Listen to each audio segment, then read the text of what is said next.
Hello class. Basically आज हम बात करने वाले हैं डायूरेटिक्स के बारे में। वैसे तो हमारा चैप्टर डायूरेटिक्स है, ठीक है। और तो इस चैप्टर में हम काफ़ी कुछ देखेंगे। सबसे पहले हम किडनी को समझेंगे, क्योंकि डायूरेटिक्स ऐसी ड्रग्स हैं जो सीधे किडनी पर काम करती हैं।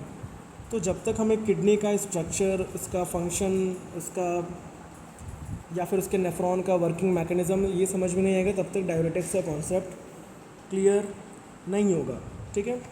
तो सबसे पहले हम बात करेंगे ड्रग्स एक्टिंग ऑन किडनी, मतलब किडनी पर काम करने वाली जो भी ड्रग्स होती हैं। देखो, हमारी बॉडी में किडनी सिर्फ और सिर्फ यूरिन बनाने का काम नहीं करती, ठीक है, बल्कि क्या है, ये हमारे पूरे बॉडी का एक नेचुरल फिल्ट्रेशन प्लांट है। अगर किडनी में कोई भी प्रॉब्लम आ जाए तो पूरे बॉडी पर उसका इफ़ेक्ट पड़ता है। इसीलिए किडनी पर काम करने वाली कई टाइप की ड्रग्स होती हैं, ठीक है। तो इन ड्रग्स को उनके एक्शन के अकॉर्डिंग कई सारी कैटेगरीज़ में डिवाइड किया गया है। सबसे पहले जैसे कि हम इस चैप्टर में बात करेंगे, आपके पूरे सिलेबस में बात करेंगे, क्या है डायूरेटिक्स। डायूरेटिक्स का मतलब यूरिन को बढ़ाने वाली ड्रग्स। सबसे इम्पॉर्टेंट किडनी की जो ड्रग्स हैं यही होती हैं। इनका काम क्या है कि यूरिन की जो मात्रा है इसको बढ़ाना, एक्स्ट्रा वाटर बाहर निकालना, सोडियम को बाहर निकालना, ब्लड प्रेशर को कम करना, बॉडी स्वेलिंग को कम करना, बहुत सारी चीज़ें। अब इसमें जैसे फ्यूरोसमाइड, हाइड्रोक्लोरोथायाजाइड, मैनेटॉल, स्पाइरोनोलैक्टोन, ये बहुत सारी मेडिसिन आती हैं। इसके अलावा एंटी डायूरेटिक, ये डायूरेटिक्स के बिल्कुल अपोजिट होती हैं। इनका काम होता है यूरिन को कम बनाना। इनका यूज़ डायबिटिक इंसिपिडस जैसी बीमारियों में किया जाता है। एग्जाम्पल के तौर पे डेस्मोप्रेसिन, वैसोप्रेसिन वगैरह, ये सारी चीज़ें, ठीक है।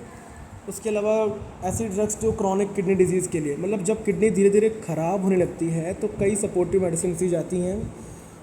उन मेडिसिन का मोटिव ये होता है कि किडनी डैमेज को थोड़ा सा स्लो कर देना, या ब्लड प्रेशर को कंट्रोल कर देना, या प्रोटीन लॉस को कम कर देना, जैसे AC inhibitors, angiotensin receptor blocker, ठीक है, SGLT2 इनिबिटर्स वगैरह कई सारी आ जाती हैं। अभी ये सारी बातें आप सिर्फ मुझसे सुनिए, क्योंकि आप ऐसे समझ नहीं पाओगे, ठीक है। तो खैर, तो drug used in UTI, urinary tract infections में भी अगर किडनी या यूरिनरी ट्रैक्ट में इन्फेक्शन हो जाए तो एंटीबायोटिक्स दिए जाते हैं। नाइट्रोफ्यूरेंटोइन, सिप्रोफ्लॉक्सासिन, क्लोट्रीमाजोल, क्लोट्रीमोक्साजोल वगैरह वगैरह। किडनी स्टोन्स, ये भी हम पढ़ेंगे आगे, ठीक है। और इनका यूज़ स्टोन बनने के प्रोसेस को रोकना या उसे बाहर निकालने में हेल्प करना, ये सारी चीज़ें होती हैं। Potassium citrate, allopurinol, thiazide diuretic, ठीक है, ये सारी चीज़ें इनकी बात करेंगे। इसके अलावा इम्यूनोसप्रेसेंट ड्रग्स, इनका यूज़ किडनी ट्रांसप्लांट की बात करते हैं ताकि नई किडनी रिजेक्ट ना हो जाए, जैसे ट्रैक्रोलिमस या बहुत सारी, ठीक है। तो किडनी से जुड़ी कॉमन प्रॉब्लम्स क्या क्या हो सकती हैं, अभी हम थोड़ा इनके बारे में बात कर लेते हैं। जैसे कि सबसे पहला है हाइपरटेंशन। जब ब्लड प्रेशर बढ़ जाता है, ठीक है, तो एक्स्ट्रा सोडियम और वाटर की वजह से ब्लड प्रेशर बढ़ सकता है, ठीक है। तो डायूरेटिक्स क्या करते हैं, एक्स्ट्रा फ्लूइड को बाहर निकालकर ब्लड वॉल्यूम को कम करके ब्लड प्रेशर को कम कर देती हैं। इसके अलावा एडेमा, एडेमा का मतलब होता है सूजन, स्वेलिंग, आप यहाँ पे देख रहे हो, ठीक है। जब बॉडी में पानी हमारे टिश्यूज़ में या ऐसी चीज़ों में एक्यूमुलेट होना शुरू हो जाए जिससे स्वेलिंग होती है। अब ये कहाँ कहाँ हो सकती है, लेग्स में, फेस में, हैंड्स में, या फिर होल बॉडी में, ठीक है। इसके अलावा और चीज़ें क्या हो सकती हैं, हार्ट फेलियर, हार्ट ठीक से ब्लड पंप नहीं कर पाता, फ्लूइड क्या होता है वापस डिपॉजिट होना शुरू हो जाता है। तो डायूरेटिक्स क्या करते हैं, एक्सेस फ्लूइड को निकाल कर हार्ट का जो लोड है ये कम कर सकती हैं, ठीक है। किडनी फेलियर में, अब किडनी फेलियर में क्या होता है कि किडनी क्या करती हैं, ये फ़िल्टर नहीं कर पाती हैं। अब इससे क्या होता है, जो भी वेस्ट प्रोडक्ट्स हैं ये डिपॉजिट होना शुरू हो जाते हैं, मीन्स एक्यूमुलेट, जमा होना शुरू होता है। अब फ्लूइड भी जमा होने लगता है, इस वजह से kidney failure. Liver cirrhosis, liver ख़राब होने पर पेट में पानी भर जाता है, आपको पता है, जिसको हम असाइट्स या फिर असाइटिक फ्लूइड कहते हैं, ठीक है। यहाँ पे डायूरेटिक्स बहुत यूज़फुल होती हैं। नेफ्रोटिक सिंड्रोम, या फिर नेफ्रोटिक सिंड्रोम में तो किडनी से प्रोटीन यूरिन में निकलने लगता है और बॉडी में स्वेलिंग आ जाती है, ठीक है। एक्यूट पल्मोनरी एडेमा, लंग्स में पानी भर जाता है, पेशेंट को सांस लेने में प्रॉब्लम होती है। इमरजेंसी में लूप डायरेटिक्स। ठीक है, तो ओवरऑल मैंने आपको 6-7 बीमारियां बता दी यहाँ पे। अब सवाल आता है कि अगर बॉडी में पानी बढ़ जाए तो क्या होगा। ठीक है, इमेजिन करो कि एक वाटर टैंक है। ठीक है, अगर टैंक में लगातार पानी भरते हो, ठीक है, लेकिन निकले नहीं तो क्या होगा, ओवरफ्लो होगा, है ना, प्रेशर बढ़ेगा, टैंक डैमेज हो सकता है। ठीक यही हमारी बॉडी में भी होता है। ठीक है, बॉडी में भी अगर एक्स्ट्रा वाटर और एक्स्ट्रा सोडियम अगर डिपॉजिट होने लगे तो ब्लड प्रेशर बढ़ेगा, स्वेलिंग होगी, हार्ट पर लोड बढ़ेगा, किडनी पे लोड बढ़ेगा।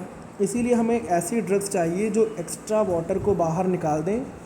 इन्हीं ड्रग्स को कहते हैं हम डायूरेटिक्स। ठीक है, तो अभी हम डायूरेटिक्स की बात करेंगे। तो डायूरेटिक्स क्या होती हैं। Diuretics are pharmacological agents that increase the rate of urine formation, जिसको बोलते हैं diuresis, by promoting the excretion of sodium, जिसको बोलते हैं natriuresis, and water from the body through their action on the kidneys, thereby reducing extracellular fluid volume and helping in the management of various clinical conditions। तो diuretics वे drugs हैं जो kidney में urine formation को बढ़ाती हैं और body से extra water और इलेक्ट्रोलाइट्स स्पेशली सोडियम को यूरिन के थ्रू बाहर निकालती हैं। सिंपल सी भाषा में डायूरेटिक्स ऐसी दवाइयाँ हैं जो किडनी को ज़्यादा यूरिन बनाने के लिए प्रमोट करती हैं। ठीक है, अब देखो नॉर्मल किडनी में क्या होता है, वाटर वापस एब्जॉर्ब करती हैं, सोडियम को भी वाटर वो वापस से एब्जॉर्ब करती हैं, क्लोराइड को भी वापस एब्जॉर्ब करती हैं। डायूरेटिक क्या करेगा, सोडियम, वाटर या क्लोराइड इनके रीएब्जॉर्प्शन को रोक देगा। ठीक है, इसकी वजह से सोडियम बाहर जाएगा तो वाटर भी उसके साथ बाहर जाएगा, ऐसे में यूरिन बढ़ जाएगा और बॉडी का जो फ्लूइड है या फिर जो एक्स्ट्रा फ्लूइड है ये कम हो जाएगा। ओवरऑल ब्लड प्रेशर कम हो जाएगा, स्वेलिंग भी कम हो जाएगी। ठीक है, तो डायूरेटिक्स कौन कौन सी डिजीज़ में दी जाएगी। ठीक है, ठीक है,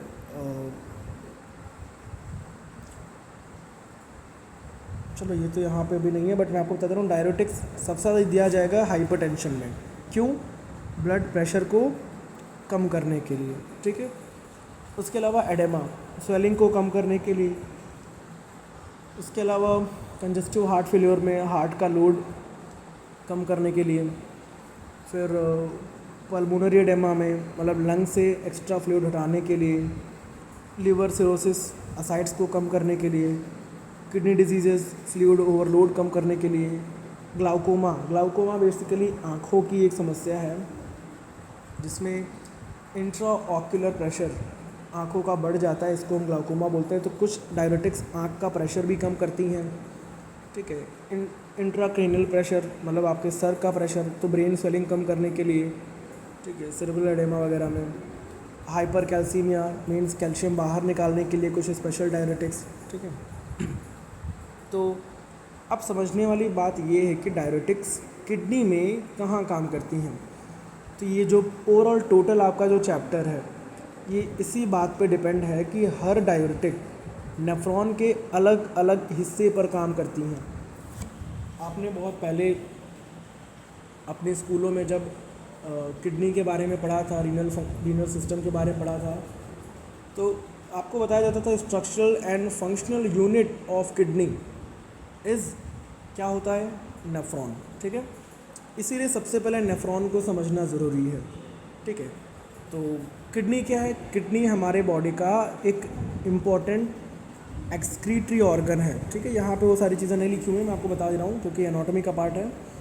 तो ह्यूमन बॉडी के अंदर नॉर्मली 2 किडनीज़ होती हैं। ठीक है, ये वर्टिब्रल कॉलम के दोनों तरफ पीछे की तरफ रेट्रोपेरिटोनियल स्पेस में बेसिकली लोकेटेड होती हैं।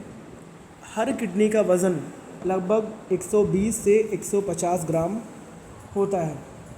इनका साइज़ 10 से 12 सेंटीमीटर लंबा, 5 से 7 सेंटीमीटर चौड़ा और 2 से 3 सेंटीमीटर तक मोटा हो सकता है। तो इनका मेन काम क्या होता है, ब्लड को फ़िल्टर करके वेस्ट प्रोडक्ट्स और एक्सेस वाटर और इलेक्ट्रोलाइट्स को यूरिन के फॉर्म में बाहर निकालना। तो किडनी का मेन पहला फंक्शन ब्लड फिल्ट्रेशन।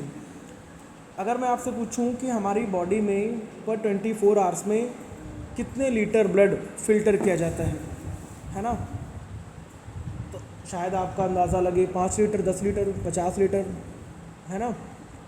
बट ऐसा नहीं है, हर दिन लगभग 180 लीटर फिल्ट्रेट बनता है, लेकिन यूरिन केवल 102 लीटर जो है बनती है। इसका मतलब मोस्ट ऑफ द वाटर वापस से एब्जॉर्ब हो जाता है, ठीक है। यूरिन का फॉर्मेशन कैसे होता है? यूरिन बनाना किडनी का मेन काम है, ठीक है, यूरिन फॉर्मेशन। उसके अलावा वेस्ट प्रोडक्ट्स को निकालना, जैसे कि यूरिया, यूरिक एसिड, क्रिएटिनिन, ठीक है, इनको बाहर निकालना। उसके अलावा वाटर बैलेंस को बनाए रखना, बॉडी में कितना वाटर रहना चाहिए, ये सारा चीज़ें किडनी डिसाइड करती है। इलेक्ट्रोलाइट के बैलेंस को मेंटेन करती है, sodium, potassium, calcium, chloride, magnesium, bicarbonate. इसके अलावा एसिड बेस का जो बैलेंस है, ठीक है, इसको भी। तो ब्लड का पीएच ऑलमोस्ट 7.35 7.45, ठीक है, ये बनाए रखती हैं। तो ब्लड प्रेशर को कंट्रोल करना। Kidney basically renin angiotensin aldosterone system, आपने रास सिस्टम पढ़ा होगा, ठीक है। एक्चुअली रास सिस्टम तब एक्टिवेट होता है जब बॉडी का जो ब्लड प्रेशर कम होता है, ठीक है। बट इंडिविजुअली कॉम्पनसेटरी मैकेनिज़्म के तौर पर रास सिस्टम जब एक्टिवेट होता है तो वो किसी वजह से कंट्रोल नहीं कर पाता है और ब्लड प्रेशर एक लेवल से एक्स्ट्रा बढ़ जाता है, तो रास सिस्टम के तौर पे भी ये एक्टिवेट रहते हैं। तो रास का फुल फॉर्म है रेनिन एंजियोटेंसिन एल्डोस्टेरोन सिस्टम। इसके थ्रू ब्लड प्रेशर कंट्रोल करेगा, जो मैं आपको आगे समझाऊंगा। अनदर थिंग इज़ आरबीसी का फॉर्मेशन, ठीक है। किडनी एरिथ्रोपोएटिन हार्मोन बनाती है जो बोन मैरो को आरबीसी बनाने के लिए स्टिमुलेट करता है। Vitamin D activation, kidney vitamin D को उसके एक्टिव फॉर्म कैल्सिट्रायोल में चेंज करती है, जिससे कैल्शियम का एब्जॉर्प्शन बढ़ता है, ठीक है। सो नेफ्रॉन क्या होता है, अभी हम ये बात कर ले रहे हैं। देखो, नेफ्रॉन किडनी की स्ट्रक्चरल और फंक्शनल यूनिट है, ये तो मैंने बता दिया। हर एक किडनी में लगभग 10 to 12 lakhs मीन्स 1 से 1.2 मिलियन नेफ्रॉन्स होते हैं, और यही जो है ये एक्चुअल में यूरिन को बनाते हैं। अगर आप नेफ्रॉन के पार्ट्स को देखोगे, चलो मैं एक स्ट्रक्चर यहाँ पे ड्रॉ करता हूँ नेफ्रॉन के लिए।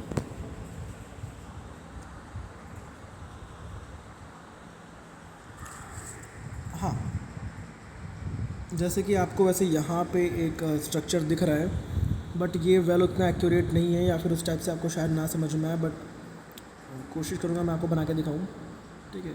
आपने देखा होगा कुछ इस टाइप का जो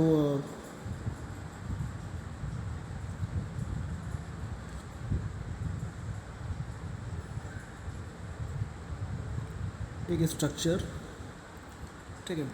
अब एक्चुअली में ये जो आप देख रहे हो यहाँ पे सबसे फ्रंट वाला, जहाँ पे ई फ्रंट आर्टरियों से आके ब्लड एफरेंट से निकल जाता है, ठीक है। अब ये जो है बेसिकली इसको बोलते हैं हम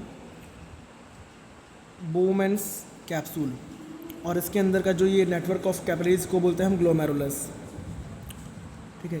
ये जो हिस्सा आप देख रहे हो इसको बोलते हैं PCT means proximal convoluted tubule, ठीक है। उसके बाद जो हमारा आता है ये है लूप जैसा, जो इसको बोलते हैं लूप ऑफ हेनले। इसमें ऊपर से नीचे मतलब कि descending limb of loop of Henle, नीचे से ऊपर ये असेंडिंग लिम्ब। इसके बाद ये जो इतना पोर्शन है ये इसको बोलते हैं DCT, distal convoluted tubule, and the last one है जो आप ट्यूब देख रहे हो इसको बोलते हैं कलेक्टिंग डक्ट, ठीक है। नेफ्रॉन में कहाँ क्या रीएब्जॉर्ब होता है, सबसे पहले इसकी बात कर रहे हैं। अब आप जो देखिए यहाँ पे जो ग्लोमेरुलस है, सबसे पहले ग्लोमेरुलस बोले तो ये वाला जो हिस्सा है, ठीक है, इसको समझो। इसका मेन काम होता है ब्लड का फिल्ट्रेशन। देखो यहाँ नॉर्मली या यूजुअली रीएब्जॉर्प्शन नहीं होता है, बल्कि होता है कि ये प्लाज्मा फिल्टर होके फिल्ट्रेट बनता है यहाँ पे, ठीक है। अब उसके बाद आते हैं हम यहाँ पे किसमें, PCT में। ये जो हिस्सा आप देख रहे हो ये है PCT वाला, ठीक है। अब इसमें क्या होगा, सबसे ज़्यादा रीएब्जॉर्प्शन करने वाला जो पोर्शन है वो यही है, लगभग 65 to 70% फिल्ट्रेट यहीं पे वापस एब्जॉर्ब होता है। अब यहाँ पे रीएब्जॉर्ब क्या क्या होता है, sodium ion, water, potassium chloride, bicarbonate, glucose glucose amino acids and phosphate.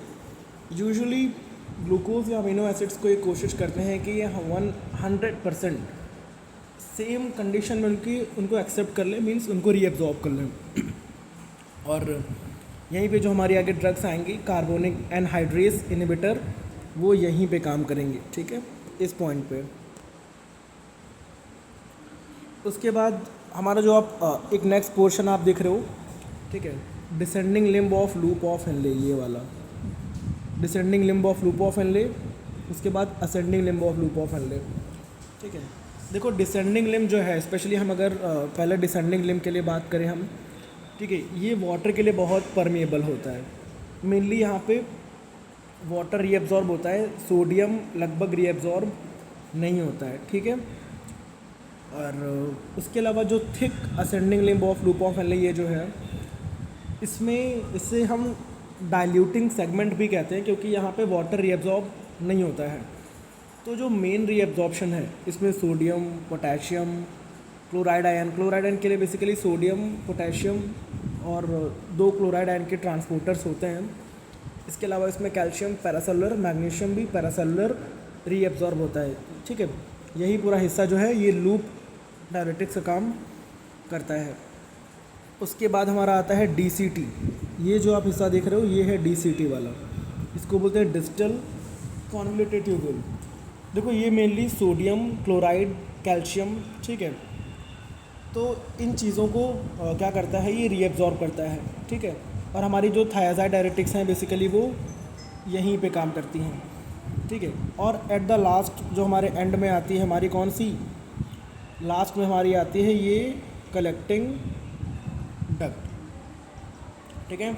ये लास्ट और एक फाइन ट्यूनिंग वाला भाग है। बेसिकली यहाँ क्या रीअब्जॉर्ब होता है, सोडियम क्यों, एल्डोस्टेरॉन के एक्शन से, मैं आपको आगे बताऊंगा, और वाटर ADH के, ठीक है। तो सोडियम आयन एंड वाटर, ठीक है। तो सोडियम एल्डोस्टेरॉन, जो कि अब एल्डोस्टेरॉन देखो बेसिकली एक हार्मोन है, ठीक है, जो हमारे top of the each kidney एक ग्लैंड होती है यहाँ पे, ठीक है, जिसको बोलते हैं एड्रीनल ग्लैंड। एड्रीनल ग्लैंड के भी आउटर जोन जिसको एड्रीनल कॉर्टेक्स बोलते हैं, और इस एड्रीनल कॉर्टेक्स की जो आउटर जोन जिसका नाम है जोना ग्लोमेरुलोसा, ठीक है, उसी से हमारा एक हार्मोन सिक्रेट होता है जिसका नाम है एल्डोस्टेरॉन। उसके बाद जोना रेटिकुलारिस, जोना फैसिकुलाटा, जहाँ पे कॉर्टिसोल और एड्रेनालिन वगैरह बनते हैं। वेल, तो ये जो सारी चीज़ें हैं इस तरीके से सिक्रेट होती हैं। तो अब यहाँ पे हमारा ADH एंटी डायरेटिक हार्मोन, ठीक है, वो भी यहीं पे काम करता है। तो ओवरऑल हमारा ये एक बेसिक इंट्रोडक्शन, इसमें हमने ये समझा कि किडनी केवल यूरिन बनाने वाला पार्ट नहीं है, बल्कि बॉडी का एक filtration, fluid balance, electrolyte balance, acid base balance और ब्लड प्रेशर रेगुलेशन या RBC प्रोडक्शन, विटामिन D को एक्टिवेट करना, ऐसे बहुत सारे काम करती है। तो किडनी की जो भी फंक्शनल यूनिट नेफ्रॉन है, जो जिसका हर एक पार्ट अलग अलग काम करता है, और बहुत सारे डायरेटिक्स इन्हीं अलग अलग पार्ट्स पे काम करके सोडियम और वाटर की रीअब्जॉर्प्शन को कम करते हैं। इसीलिए डायरेटिक्स को अच्छे से समझने के लिए किडनी और नेफ्रॉन के स्ट्रक्चर और उनके फंक्शंस को समझना बहुत इंपॉर्टेंट है, ठीक है। अभी जो हम इसमें नेक्स्ट टॉपिक पे बात करेंगे, इसको पहले मैं हटा दे रहा हूँ यहाँ से, ठीक है। जो हमारा नेक्स्ट आएगा, ठीक है, वो हम बात करेंगे इसमें क्लासिफिकेशन ऑफ ड्रग्स के लिए। तो अभी जो नेक्स्ट टॉपिक हमारा क्लासिफिकेशन ऑफ ड्रग्स है, मतलब कि इसमें हमारी जो डायरेटिक्स की क्लासेस हैं, जैसे कि high ceiling drugs, inhibition of sodium, potassium and chloride को ट्रांसपोर्टर, जिसमें फ्यूरोसेमाइड, ब्यूमेटानाइड या टॉर्सेमाइड है। उसके अलावा medium efficacy inhibitor sodium chloride transporter में बेंजोथायोडाइज़ेपिन्स और थायाजाइड लाइक जो भी ड्रग्स आती हैं। उसके बाद वीक एडजंक्टिव डायरेटिक्स में carbonic anhydrase inhibitor, osmotic diuretics और potassium sparing diuretics. Potassium sparing diuretics के अंदर दो आते हैं, एल्डोस्टेरोन एंटागोनिस्ट और renal epithelial sodium ion channel inhibitors. तो इन सारी की सारी क्लासेस का क्या इनका रोल क्या है, इसके अंदर जो जो भी ड्रग्स आती हैं वो ड्रग्स कैसे एक्शन देंगी, या फिर एक शॉर्ट इंट्रोडक्शन इस क्लास में बेसिकली हम देखने वाले हैं। तो ठीक है, तो फर्स्टली अभी हम शुरुआत करेंगे यहाँ पे डायरेटिक्स। अभी वैसे तो आपने यहाँ पे देख लिया है काफ़ी कुछ अलग अलग तरीके से, जैसे कि मैंने आपको बताया नेफ्रॉन के 5 पार्ट्स होते हैं, बोमेन्स कैप्सूल, उसी में ग्लोमेरुलस, प्रॉक्सिमल कॉन्वोल्यूटेड ट्यूब्यूल, उसके बाद आता है लूप ऑफ हेनले, उसमें भी असेंडिंग एंड डिसेंडिंग, फिर उसके बाद आ जाता है distal convoluted tubule and the last one is collecting duct. तो देखिए, अभी हमने ये समझा था कि डाययूरेटिक्स ऐसी ड्रग्स हैं जो किडनी में सोडियम और वाटर की रीअब्जॉर्प्शन को कम करके यूरिन की कंसंट्रेशन को बढ़ा देती हैं, लेकिन सभी के सभी डाययूरेटिक्स एक जैसी नहीं होती हैं। कुछ ड्रग्स बहुत पावरफुल होती हैं, कुछ बहुत माइल्ड इफ़ेक्ट वाली होती हैं, कुछ ड्रग्स नेफ्रॉन के डिफरेंट पार्ट्स पे काम करती हैं और अलग अलग ट्रांसपोर्टर्स या चैनल्स को ब्लॉक करती हैं। तो इसी बेस पे डाययूरेटिक्स को डिफरेंट क्लासेस में डिवाइड किया गया है। फर्स्ट ऑफ ऑल मेनली उनकी पोटेंसी मीन्स उनकी effectiveness and site and mechanism of action के बेस पे उनको कुछ क्लासेस में डिवाइड किया गया। फर्स्टली आप देख रहे हो हाई सीलिंग लूप डाययूरेटिक्स, ठीक है। इसमें इनहिबिट करेगी सोडियम, पोटेशियम और क्लोराइड को ट्रांसपोर्टर का मतलब होता है जो हमारे ड्रग्स को एक जगह से दूसरी जगह तक मीन्स ल्यूमेन से ब्लड में ले जाने में चीज़ों को रोके या फिर जो हेल्प करे ओवरऑल। तो साइट ऑफ एक्शन क्या है, thickening ascending limb of loop of Henle, ठीक है। फ्लोरोसमाइड या फिर ब्यूमेटानाइड, टॉर्सेमाइड, एथाक्रेनिक एसिड एटसेट्रा एटसेट्रा। उसके बाद क्या है, मीडियम एफिकेसी डाययूरेटिक्स। इसमें क्या है, थायाजाइड्स, जो हमारे कहाँ पे काम करेंगी, ये थायाजाइड्स काम करेंगी डिस्टल कॉन्वोल्यूटेड ट्यूब्यूल पे। तो इसमें सोडियम और क्लोराइड को ट्रांसपोर्टर को रोका जाएगा। तो ये डीसीटी साइट इसकी हो गई। तो इसको 2 पार्ट्स में डिवाइड किया गया है, बेंजो थायाडाइजीन्स, ठीक है। इनको हम ट्रू थायाजाइड्स बोलते हैं।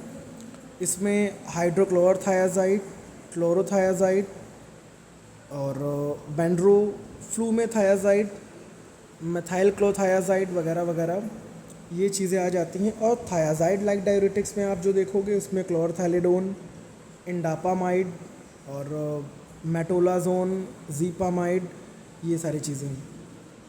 खैर, वीक एडजंक्टिव डायरेटिक्स में इनका जो मेन डायरेटिक इफ़ेक्ट थोड़ा सा कम होता है, तो इन्हें हम सोलो नहीं बल्कि अदर डायरेटिक्स के साथ में कॉम्बिनेशन में देते हैं।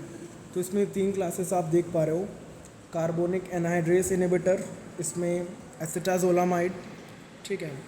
उसके अलावा ऑस्मोटिक डायरेटिक और पोटेशियम स्पायरिंग डायरेटिक, ठीक है।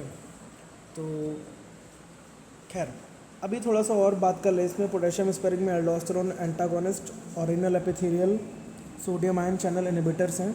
बट ठीक है, हम बारी बारी से बात कर ले रहे हैं यहाँ पे हर एक ड्रग के लिए कि कौन से ड्रग किसके एब्जॉर्प्शन को कैसे काम करेगी। देखो, सबसे पहले जो आप अभी मैंने आपको बताया था high ceiling most potent diuretic होती है। इनको हाई सीलिंग डायरेटिक इसलिए कहते हैं क्योंकि इनकी यूरिन को बढ़ाने की जो क्षमता है, ये मैक्सिमम डाययूरेटिक इफ़ेक्ट जो है ये सबसे ज़्यादा होती है। ये तब दी जाती हैं जब बॉडी में बहुत ज़्यादा फ्लूइड जमा हो गया हो तब। तो लूप ऑफ हेनले के थिक असेंडिंग लिम्ब पे काम करती हैं, ठीक है। तो यहाँ पे बेसिकली एक स्पेशल को ट्रांसपोर्टर होता है जिसको आप देख रहे हो, सोडियम, पोटेशियम और क्लोराइड को ट्रांसपोर्टर। इनका मेन काम होता है सोडियम वापस एब्जॉर्ब करना, पोटेशियम और क्लोराइड को वापस एब्जॉर्ब करना। तो लूप डायरेटिक्स इस ट्रांसपोर्टर को ब्लॉक कर देते हैं। होगा क्या, सोडियम बाहर जाएगा, क्लोराइड बाहर जाएगा, पोटेशियम का एक्सक्रीशन बढ़ जाएगा, वाटर भी सोडियम के साथ बाहर निकल जाएगा। ठीक है।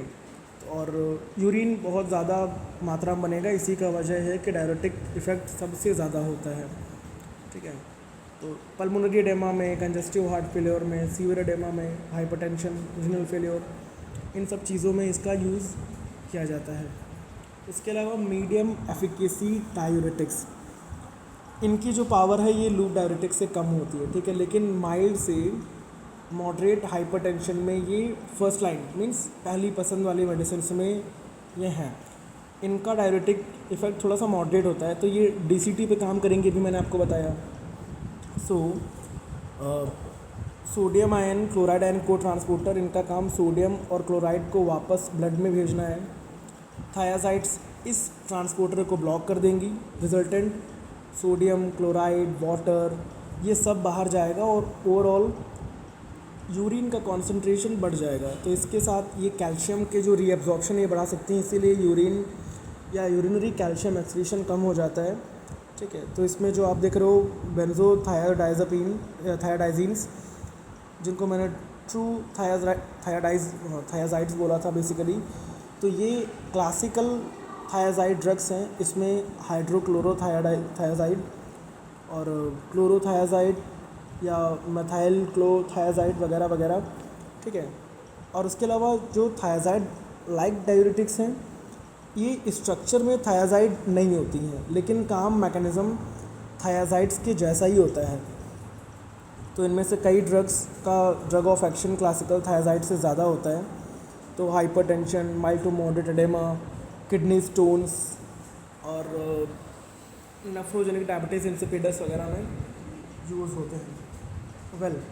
तो वीक एडजेंटिव डायूरेटिक की बात करें, इनका डायूरेटिक इफ़ेक्ट कंपैरेटिवली कम होता है, या फिर हमारी उम्मीदों के हिसाब से भी कम होता है। इनका यूज़ हम स्पेशल कंडीशंस में या फिर अदर डायूरेटिक्स के साथ में कॉम्बिनेशन थेरेपी में करते हैं।